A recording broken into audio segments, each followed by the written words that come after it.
Our new anime begins in the place where the dragon mother resides. She saw a boy risk his life just so a little girl's dream could come true, and seeing his pure heart.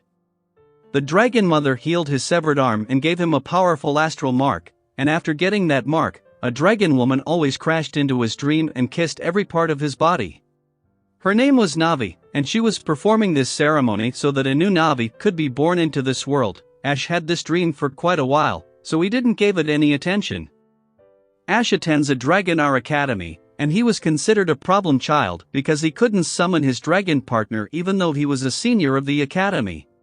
Some might even think Ash's dragon is dead, which makes him quite angry, but his friend Max stops him from getting into a fight. In this world, humans bear an astral mark that connects them to the astral world, with which humans could summon a dragon partner. Those dragons are the summoner's partners, and only the master can ride them.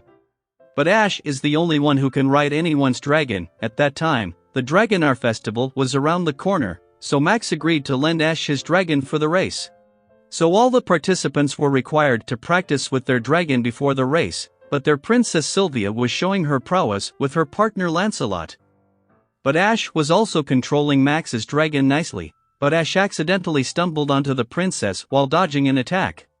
So the princess got a little pissed at Ash and insulted him and his unborn dragon. She also said the same thing, that his dragon had died, which literally got Ash on his last nerves. Ash wanted Sylvia to apologize, so Sylvia makes a bet that she would apologize only if Ash could beat her at the Dragonar festival. Both parties agreed, but right before the race day, Navi got into Ash's dream to touch him all over again, but this time, it was her last night with Ash, so she touched the last part of his body with her mouth. Know what I mean? With that, Ash overslept because of Navi, so he barely made it to the race. There, the student council president, Rebecca Randall, announced that she would go on a date with the winner of the race, which greatly motivated the guys. After all, she's an Dragonar who controls the strongest dragon in the academy, plus she's extremely feminine. With that, the race begins. But he noticed some girls were blocking the way for Princess, so Ash got ahead and moved them aside and helped Sylvia a little. Then after a while, Ash took a break for Bridged. But he heard something and decided to take a look. Ash found the remains of a battleship ahead, and a really suspicious guy makes his appearance. He was been quiet and all, but a girl companion wasn't standing still. She attacked Ash to kill him, because they were from the Zephyros Empire, an enemy nation, and just as she caught up to Ash, she made a grave mistake and could have died, but Ash still steps in and saves her life before she falls from that cliff. Ash was on the verge of death. But that situation gave birth to his dragon partner, but she was different from the others. She was born with a human appearance, and Ash realized what Navi said had come true. Well, despite the fact that Ash is her master, she doesn't take it well, as she treats Ash as her servant, so Ash brought her back to his room, and in the morning, Rebecca comes in to check up on the little girl. She brought some of her old clothes to dress her up, but it was an unusual dragon. So the academy had called in a doctor to check up on the little dragon to investigate why Ash got his dragon on a human form. But until she comes in, the academy is going to take care of all the spending for the little dragon. Then Ash took her to the market for some shopping, and she got her eyes set on the creep stall. So Ash brought her one, and after eating the creep, suddenly she got into fire, and that made the scene a bit scandalous in the public. But thankfully Sylvia comes there and stops this before something happens. But the dragon sneezed and the wind gives a peek through some angelic white pair of the princess panties. For that, Ash got a serious tattoo on his face. But aside from that, Sylvia saw that little dragon ate the creep with Andhar, so she got a bit of a hangover because of it. Andhar works like alcohol for dragons, so she warned Ash to be careful. Then Ash and the little one went shopping for her daily necessity, but they noticed that Ash hadn't given her a name yet.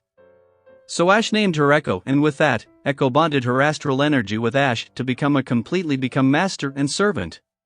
Then Echo goes to the restroom, but she never made it out. There Sylvia comes and misunderstood again, so Ash told her about Echo, and she found her hat lying around in the toilet. It was clear that Echo was kidnapped, so Sylvia told Ash to feel the astral flow that he is bonded with. It will lead him where Echo is, so Ash followed her advice. Ash followed the astral flow.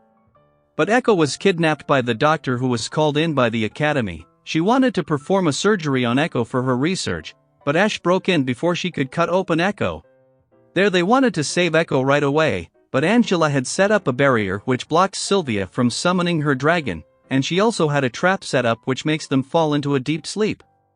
Ash was resisting it, but Angela increased the volume of the trap and Ash also falls down, but Echo then shared her magic through astral flow which wakes him up, so Ash saved Echo after that. But Ash spared the doc because she was an official brought in by the academy. Ash was praying not to see her again. But his luck turns his back on him and Angela comes into the academy as a new teacher. She made a crazy mess, but then Ash was called to the student council room and Rebecca was toying with Ash, but she stopped teasing him after a while and asked Ash to join the student council.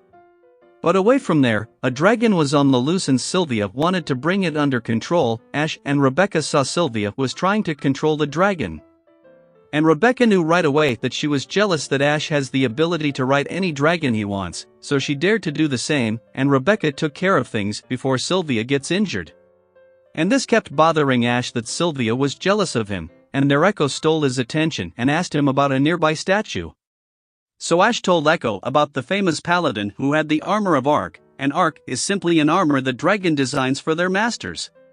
And having an Arc means their dragon completely gives their heart and body to their master, so Ash thought of getting one from Echo, for which he was stomped on his leg by Echo. Well, incidentally Rebecca and Sylvia found them. Rebecca brought Sylvia out on a date right as she had promised for the winner, but at the same time, those from the Zaphros kingdom had come into the capital, and Milgos brings out his demon-looking sword and summoned a zombie dragon.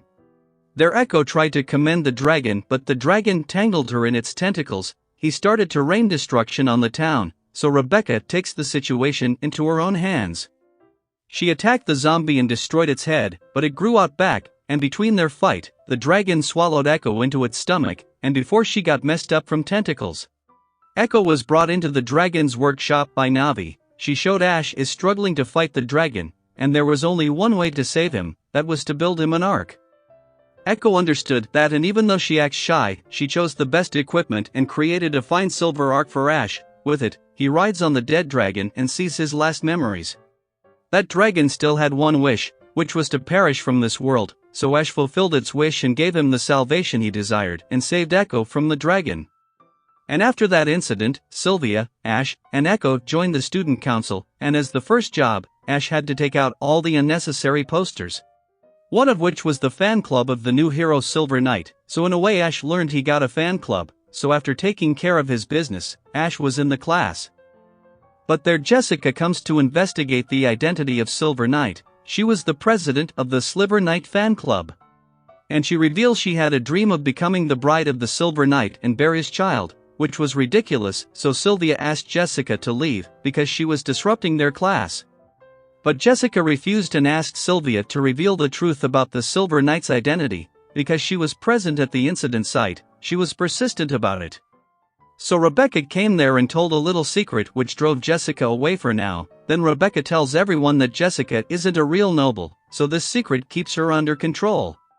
But her dream could come true if she marries the Arc Knight, because an Arc Knight is the same as a noble, so if she marries Ash, she will definitely become a noble. But aside from Jessica's topics, Rebecca informs everyone that the first Princess Veronica is coming for a visit after hearing the zombie dragon incident. She's Sylvia's older sister, but hearing her name, poor girl was traumatized.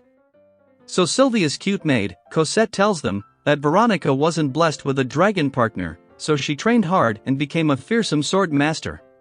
And she even put Sylvia through harsh training and claimed it was for her own good. Those times were nightmares for Sylvia, so naturally she got traumatized by Veronica, but her visit was unavoidable.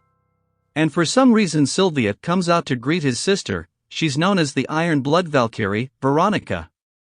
But, sadly, our video must end for the day. However, stay tuned to watch the second half of this anime. To do so, subscribe to the channel and click the bell icon to receive the latest updates. Until then, take care.